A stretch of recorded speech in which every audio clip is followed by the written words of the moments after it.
it's going to happen. And don't get freaked out by someone trying to scam you.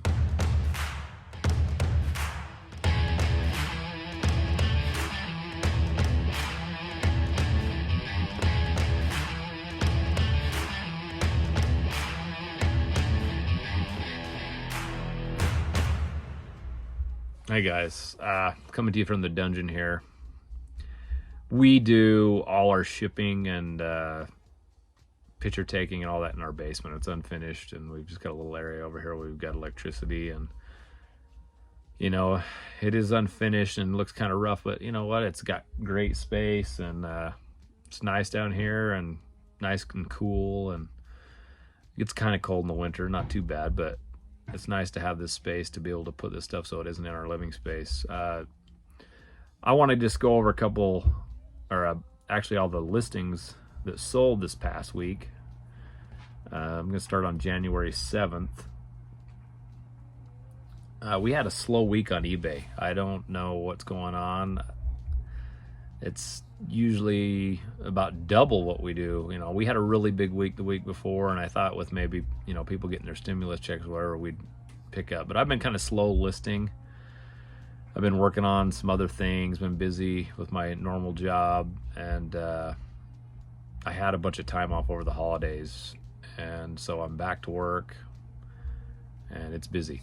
So I like to, you know, kind of go through and talk about some of the things I've sold so people can get an idea what to look for and mistakes we made and things we would do next time, or if we'll even buy these items again, some of them. So let's start with the first one here. January 7th, we sold a JVC CA-MX1BK compact stereo CD player tape deck. This is an old stereo. I think it's from the early 90s. Not sure on that. It's old school, and it's very high powered stereo. It's got dual cassette deck, CD, radio, and nice big speakers. And I had this thing cranked up down here when I was testing it, and it is an awesome sounding system. And it was the only one on eBay at the time of that particular model number, and so I had a lot of interest in it. I'm trying to think, I probably had it listed for about a month before it sold, but we sold that for $120, and I think we got about $70 on the shipping because it's a huge stereo, and it was going back east, I believe, from where we go. We live in Utah right now, and so any shipments to the East Coast is pretty expensive, especially this big heavy electronics equipment. And this was a high powered amp that was very heavy. So that was a great sale. We bought that at an estate sale in Salt Lake last summer, and I actually had it sitting in my basement for like 6 months, and I didn't list it. And again, I mean, you guys have all heard this before, that don't let things sit, or if you know 100% of things that aren't listed don't sell. So it's just been sitting down here collecting dust. I should have got it right on and got it listed and moved it. So I think that's my biggest problem, is I have a tendency to wait on things too long. So that was a great sale. I paid $15 for that at the estate sale, and I ended up spending $20 estate sale. I bought a vintage snowmobiling helmet, Arctic Cat, and I ended up selling that like a few months ago. I got it listed, and I actually sold it to a guy that was a collector. He collects old snowmobile helmets and gear, and it was destroyed on the inside, but the outside, it had some cool graphics from the 70s, and the guy purchased it for his collection, and it sold within a day. I probably underpriced it a little bit, but I was happy with what I got. Okay, my next sale was January 8th, and they were some skis. These are the Volant Chubb powder fat skis. That's what I had them listed as, and they had marker bindings. These skis are steel on top. They have steel plating on the top of the skis. Very cool. I'm from Utah, the greatest snow on earth. You guys have all heard it. Utah, there's lots of ski resorts and lots of people that ski and snowboard. And so at the thrift stores and at yard sales, people practically give this stuff away. I mean, they, you know, I bought these skis, I believe, for $10 at the thrift store. And we ended up getting $60 plus $62 to ship. As you can imagine, skis are very difficult to ship. And I find lots of skis here that I could just turn around and sell for quite a bit of money, but they're so hard to ship that I don't bring most of them home. They're hard to store, and they're just in the way. These I've had for over a year, and they're cool skis. They're really cool, and that's why I bought them, because they're metal, and they finally sold.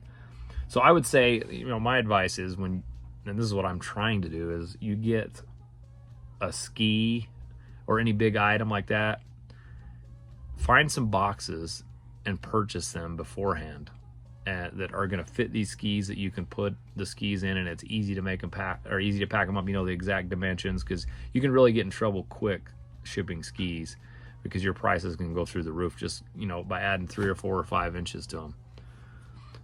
So that's my advice on anything big. You know, don't get discouraged from shipping big stuff. Always just try to find something that's practical and a box that you can fit it in. You know, I do Frankenstein boxes, and I did, you know, some stuff where I piece boxes together, and it just takes so much time, and it's frustrating. And if it's worth it, if there's enough money in it, if this was a $300 or $400 pair of skis, I have no problem doing that. But I think it's always better to try to find a box that fits the thing, and then you can get the dimensions correct, and then you don't end up losing money on the shipping costs. So yeah, I paid $10 for those, sold for $60 plus $62 shipping. And that's on to the next one. So the next one, what I sold was a Pioneer receiver. This is a VSX-D 710S. It's a 5.1 channel surround. If you guys don't know, when you hear 5.1 or 2.1 or 7.1 on a receiver or any audio, video, or home theater system, 5.1 basically means you have 5 speakers in the system plus a subwoofer. So you would have 2 fronts, a center, 2 surrounds, and then 1 subwoofer.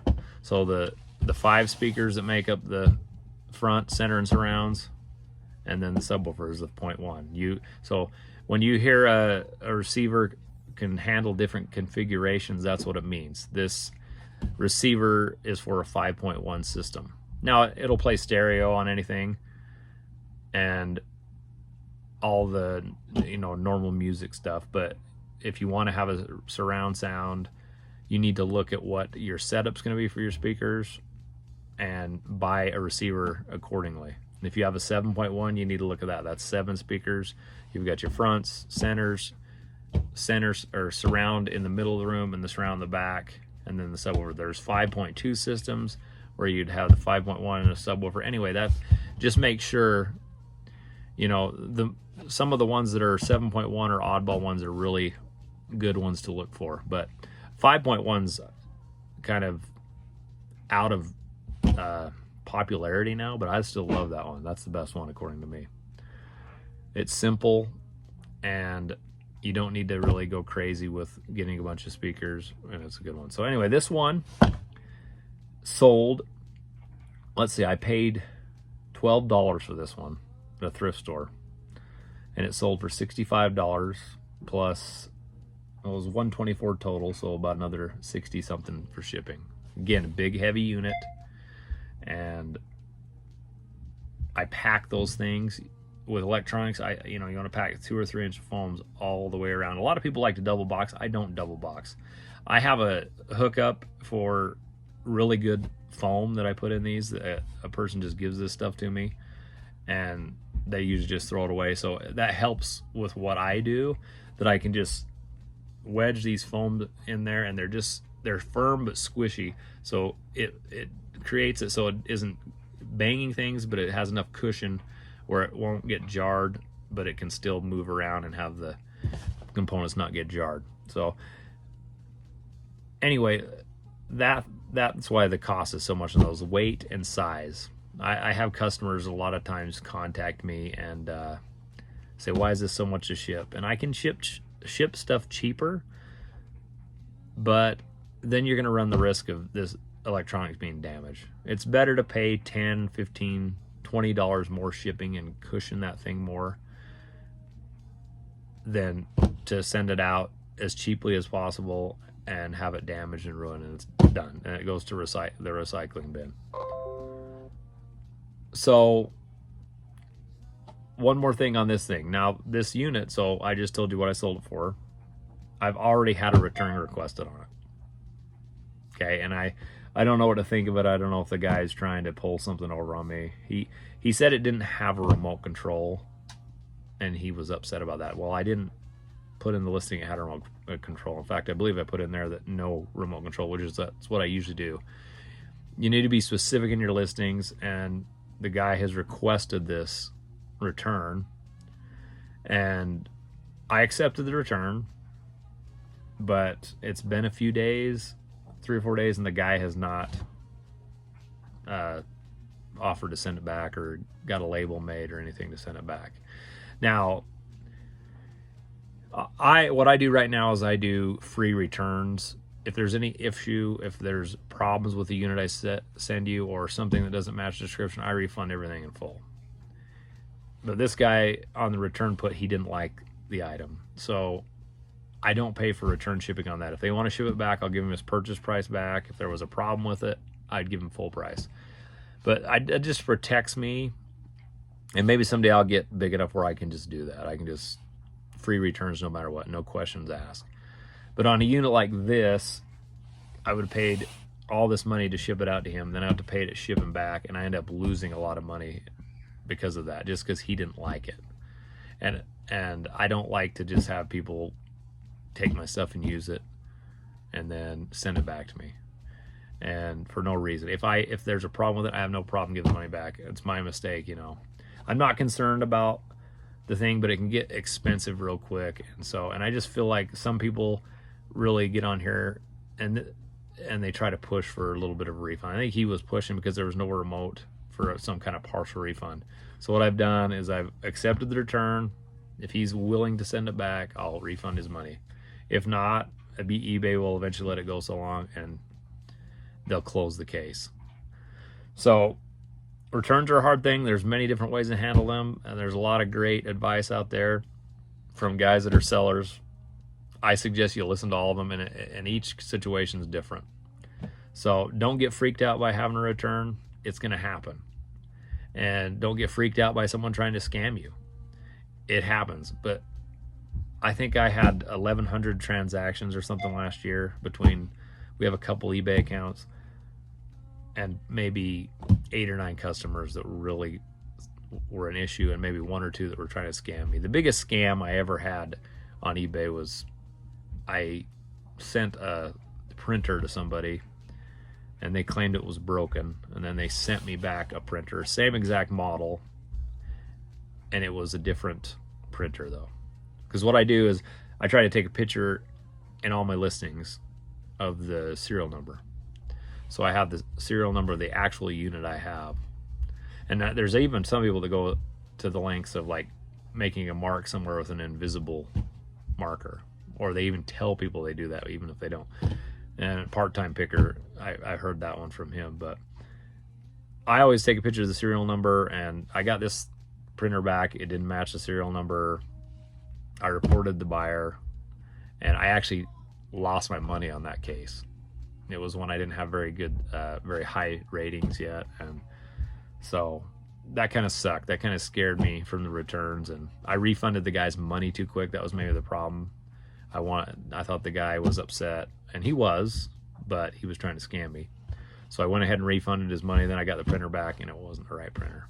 So that was a mistake. You're constantly gonna make mistakes. Learn from them, and don't just move on to the next thing, and don't let it eat you up. Okay, so enough about that one. We'll see if the guy sends it back.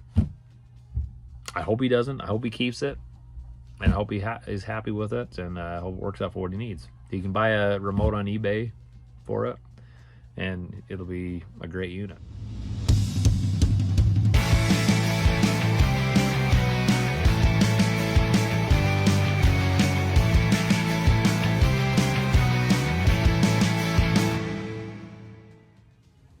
All right, guys, that's the end of part 1. Stick around for part 2. It'll be out. Subscribe to the channel, hit the like button, hit the bell notification, and you know what, we'll get you notified as soon as that video's out. You'll get to see the rest of what's sold, and there's some interesting stuff on there.